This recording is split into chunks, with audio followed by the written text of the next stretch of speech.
சரி, நான் 75% பாஸ்கருக்கு தரதா இருக்கேன்.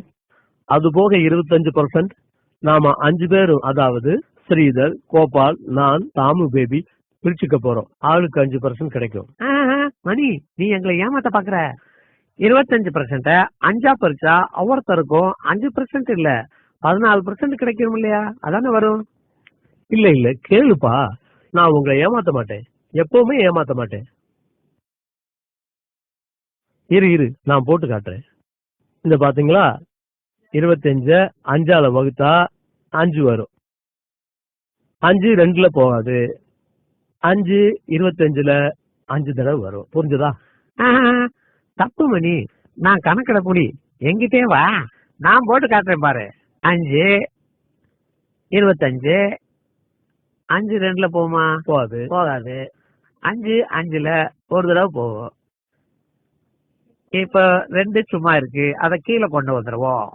5ஆல 20 வகுத்தா 4. கணக்கு இப்படி போடணும். 25 5ஆல வகுத்தா 14. ஓ நோ, நான் உனக்கு புரிய வைக்கிறேன். இதோ பாரு, 5 5 தரம் 5 5 5 25. பாரு, நல்லா போட்டாரு கணக்கு. என்ன உங்களுக்கு எவன் தான் கணக்கு சொல்லி கொடுத்தானு தெரியல. கொடுங்க, எப்படி நான் போட்டு காட்டுறேன்.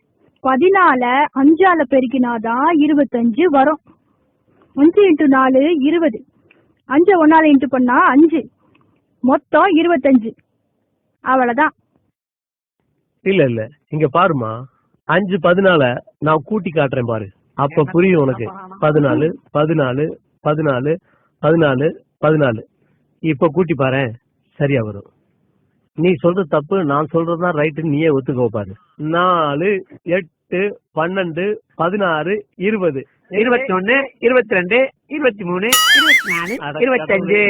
அது கணக்குல ஏதாவது டவுட்னா என்கிட்ட கேட்டுக்கப்பா. அடச்சா.